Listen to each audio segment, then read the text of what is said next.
Hey everybody, welcome back to This Week in Magic Online Finance. I'm your host Chaz Andres, and as always, we're gonna get started with the news.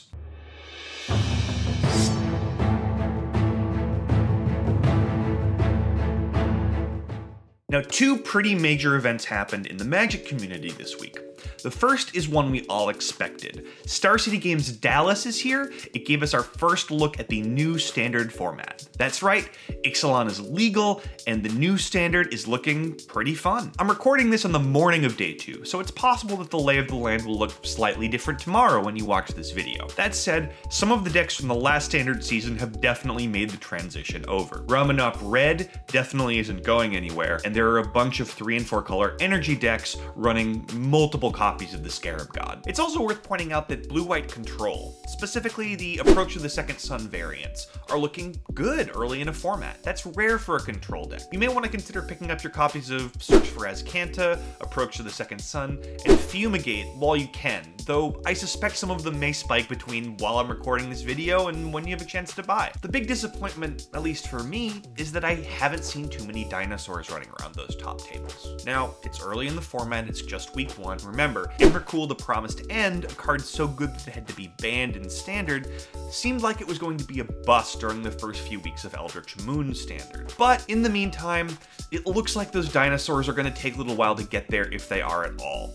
Expect the prices to come down, and maybe come down hard unless the dinosaurs hit next week. Now, the other exciting piece of news this week is the mysterious Pirate Stompy deck that's been taking Legacy by storm. Now, we don't have the full list yet. We've got some rumored lists, we've got some conjecture, we've got some things recreated from matches played against it, but we're not going to know the exact 75 until later this week. The one thing we do know is that Rishadan Brigand and Rishadan Footpad are both in the deck, and their prices have surged as a result. Now, Rishadan Brigand is a rare, and it jumped from bulk to about 6 tickets. Rishadan Footpad is an uncommon. It jumped from bulk to just over a ticket. And Parallax Tide is also probably in the deck, and it's on its way up too. Is Pirate Stompy good? I don't know. It looks really janky and silly, and it could be bad. I mean, Legacy requires a lot of fine-tuning to get right. But the one thing I do know is that once this list actually becomes public, people are going to want to play it. And it's not going to really matter for a couple of weeks how good the deck is. I'm actually buying these weird old cards because I think demand's going to go up as people try the deck out. Moving on to gaining ground, where in Standard there was a clear winner. The Scarab God surged 17 tickets from 19 up to 36. And if you think Star City Games Dallas is at all a reasonable representation of the metagame going forward, you have to believe the Scarab God is going to be the most valuable card in the format for at least a little while. It was everywhere this weekend, and it looked really good in those 3 and 4 color energy builds. This is one of those weird situations where I'm probably not going to sell, but I'm probably not going to buy either. The thing is, it's week 1. A lot can change. On the other hand, the Scarab God looks really good. It's probably going to remain an expensive staple. If you want to buy these, I'd hold out another week and see if maybe it takes a dip in play or some other new exciting toy comes along. But if you've got a bunch of copies lying around and you need them, how can you really sell them knowing that the card could be 30 or 40 tickets for months? Now, in Modern, the card that gained the most ground was Liliana the Last Hope. That's right, she's no longer in Standard, so she goes from that index down to this one. And she gained 4 tickets, going from 22 up to 26, despite the fact that she rotated out of Standard this week. Now, this probably happened because a lot of people believe in that old adage that you should always buy rotating Modern staples right when they leave Standard, which makes a lot of sense. People are selling their copies, the market's full, the price tends to be low, all that stuff is really good advice. The problem is, in a case like this, when not a lot of people are selling their copies because Liliana is so good in Modern, the price can go up because demand is weirdly high. In this case, I'm holding out on buying my Lilianas until at least the end of October, when the hype has died down a bit and I think she's going to be below 20. Moving on to the biggest loser, where in Standard, there wasn't much loss. People are just too excited about the new format. The biggest loser this week was actually Hazareth the Fervent, which dropped a whopping 1 ticket, down from 12 to about 11. And this is, I don't think, indicative of the card's future playability. Ramanop Red actually looked pretty good this week, and I wouldn't be surprised if it continues to be playable for months to come. So if you need your copies of Hazoret, now is a good time to go out and buy them. The biggest loser in Modern is much more interesting. Scapeshift took a major tumble, dropping 10 tickets from 31 down to 21.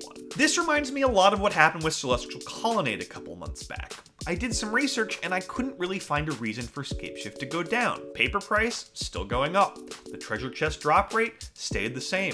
Titan Shift, still a good choice in the metagame. I don't really get it. Now, it's possible there's something going on that I don't know about. Maybe it's something obvious that I just missed in my research. Maybe there's some insider knowledge that somebody else knows about. Maybe some dealer just dumped a bunch of extra copies on the marketplace and people panicked. All I can say is that Celestial Colonnade rebounded in price almost immediately when it took a similar tumble a couple of months back, and sometimes weird things just happen. So do some research on your own, see if you can figure this out. If you can't, now is a really good time to buy your copies of Scapeshift if you've been holding off. Welcome back to Sneak of the Week with internet sensation Coraline, and this week's sneak is a standard card for once. It's Gideon of the Trials, which bottomed out around 5 tickets back in August, and it's been slowly gaining value ever since.